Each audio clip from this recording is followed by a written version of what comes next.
Discussion జరిగేటప్పుడు అలా మాట్లాడకూడదండి.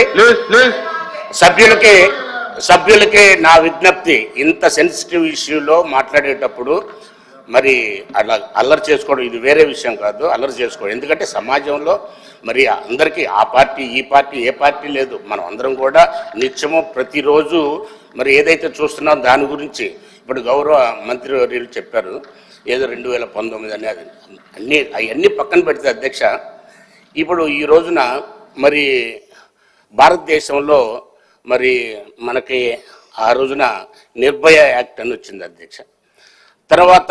ఆ తర్వాత వారికి ఏ విధంగా శిక్షలు పడ్డాయి, ఆ తర్వాత దాని ఎఫెక్ట్ ఎలా ఉందనేది మనందరికీ తెలిసిందే అధ్యక్ష. సో దాన్ని దృష్టిలో పెట్టుకొని మరి దిశ యాక్ట్ వచ్చింది. దిశ యాక్ట్ వచ్చిన తర్వాత అది యాక్ట్ అయిందా లేదా అనేది పక్కన పెడితే మన రాష్ట్రంలో మాత్రం దిశ పోలీస్ స్టేషన్లు ప్రభుత్వంలో మరి పోలీస్ రోల్ అధ్యక్ష ప్లీజ్ అధ్యక్ష మీరు వినండి అమ్మా నేను విమర్శించట్లేదు అదిగా వేసవుతున్నారు 1 minute వేసవుతుంది గారు కూర్చోండి శ్రీనివాస్ గారు కూర్చోండి నేను కూర్చోండి మాట్లాడుతున్నా కూర్చోండి దయచేసి విప్ గారికి మనం ఏంటంటే మీరు సభను కంట్రోల్ చేయాలి, ఆర్డర్లో పెట్టాలి. మీరే మధ్యలో ఇంటరాప్షన్ వచ్చి మీరే డిస్టర్బెన్స్ చేస్తే అది కరెక్ట్ కాదు. మీరు సభను కంట్రోల్ చేయాలి. మీరే ఇంటరప్ట్ అయ్యి మీరే డిస్టర్బెన్స్ చేస్తే ఎలాగా? మాట్లాడండి ప్లీజ్.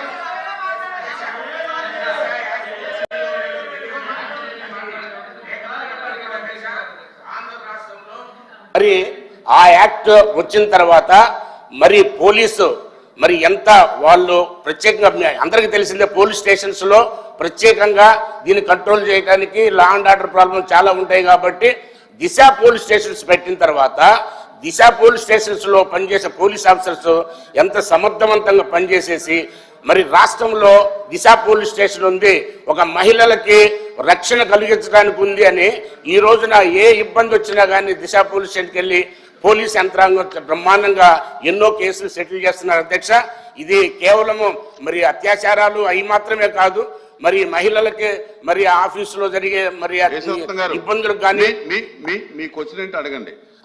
నేను దీనికి రిలేటెడ్ అధ్యక్ష క్వశ్చన్ అడిగారు, దానికి రిలేటెడ్ చెప్తాను. నేనేం చెప్తున్నానంటే దిశ యాక్ట్ సరే, దిశ యాక్ట్ మీరు కొనసాగించడానికి ఏం ప్రయత్నం చేస్తారో లేదో అది తెలియదు, కానీ శిక్షలు పడటానికి మాత్రం మరి ఏదైతే ఉందో సైంటిఫిక్ ఎవిడెన్స్ ఉన్న కేసుల్లో కూడా మరి 4 సంవత్సరాలు 10 సంవత్సరాలు 20 సంవత్సరాలు అట్లా కాదు అధ్యక్ష.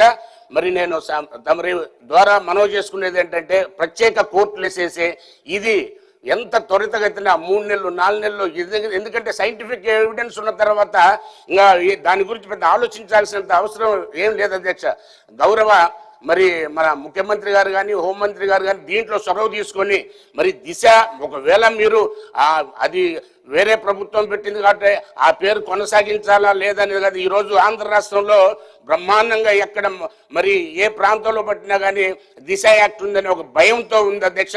మరి ఇది కంటిన్యూ చేసేసి మరి భారతదేశ ప్రభుత్వం మరి ఇన్ఫ్లుయెన్స్ ఉపయోగించి ఆ యాక్ట్ తీసుకురావటం, లేదంటే మరి చిన్న పిల్లలకి మహిళలకి జరిగే అన్యాయాన్ని మరి త్వరితగతిన నివారించడానికి న్యాయ వ్యవస్థలో కొత్త ప్రత్యేక కోర్టులు తీసుకురావటం అది ఆవశ్యకత ఎంతో ఉంది అధ్యక్ష. సైబర్ క్రైమ్ వచ్చినప్పటికి కూడా సైబర్ క్రైమ్ లో ఇది ఒక పార్ట్ అవుతుంది, అంత పెద్ద ఇంపార్టెన్స్ ఉండదు అధ్యక్ష. మహిళలకి పిల్లల మీద జరిగే అత్యాచారాల విషయంలో ప్రత్యేకంగా మరి కొన్ని చట్టాలు తీసుకురావటం, కొన్ని కోర్టు న్యాయ వ్యవస్థని రిక్వెస్ట్ చేసేసి న్యాయ వ్యవస్థలో త్వరితగతిన మరి డిస్పోజ్ అయ్యేటట్టుగా చేస్తే మరి ఎంతైనా ఉపయోగం ఉంటుందని ఈ సందర్భంగా, ఎందుకంటే ఇదేదో విమర్శ కాదు ఏం కాదు అధ్యక్ష, విమర్శ కాదు. ఎందుకంటే అడగండి, అదే నేను చెప్ప 2 విషయాలు అధ్యక్ష. దిశ పోలీస్ స్టేషన్ ద్వారా ఆంధ్ర రాష్ట్ర ప్రభుత్వంలో ఉన్న పోలీస్ యంత్రాంగం బ్రహ్మాండంగా పనిచేసింది. ఇది నేను మాజీ పోలీస్ అధికారికి చెప్తున్నాను. చాలా కేసుల్లో డిస్పోజ్ అవటంలో అంటే కేసు శిక్ష పడితేనే డిస్పోజ్ కాదు, కాకపోయినా కానీ ఒక కౌన్సిలింగ్ ద్వారా ఎంతో మంచి జరుగుతుంది సమాజానికి. అది కంటిన్యూ చేయాలని కోరుకుంటున్నాను. తర్వాత త్వరితగతిన మరి కేసులు డిస్పోజ్ అవడానికి సైంటిఫిక్ ఎవిడెన్స్, అన్ని ఎవిడెన్స్లు ఉన్న తర్వాత, ఫిజికల్ ఎవిడెన్స్, సైంటిఫిక్ ఎవిడెన్స్, అన్ని ఎవిడెన్స్లు ఉన్న తర్వాత కూడా సంవత్సరాల తరబడి, ఎందుకంటే నార్మల్ కోర్టులో అయితే ప్రత్యేకంగా జరుగుతుంది. నా రిక్వెస్ట్ అంటే స్పెషల్ కోర్టులు పెట్టేసేసి చేయాలి. సరే, సైబర్ క్రైమ్స్ తో దీన్ని లింక్ చేస్తే మళ్ళీ పోలీస్ స్టేషన్లో ఏ విధంగా అయితే మరి మూలన పడితే అదే పడే అవకాశం ఉంది. కాబట్టి గౌరవ మంత్రివర్యులకి ప్రత్యేకంగా అమ్మ, మీరు చాలా గ్రేట్, ఎందుకంటే మహిళ హోంమంత్రిగా ఉన్నారు కాబట్టి మీరు ఈ కోణంలో ఆలోచించాలని నేను కోరుకున్నాను అధ్యక్ష. మంత్రి గారు, ఇష్యూ కాబట్టి సభ్యులు చాలా క్వశ్చన్స్ అడిగారు, వాటన్నిటికీ సమాధానం చెప్పడానికి నేను సిద్ధంగా ఉన్నాను అధ్యక్ష. దానికి వినే అవకాశం కూడా మీరు కూడా కల్పించాలని మరి కోరుకుంటున్నా అధ్యక్ష. మొదటగా గౌరవ సభ్యురాలు మాట్లాడుతూ 59% పెరిగినాయి అని నేనే చెప్పాను అన్నారు అధ్యక్ష. అమ్మ ఒక నిమిషం అమ్మ, ఇప్పుడు నేను మాట్లాడుతున్నాను కదా, మీరు చెప్పిన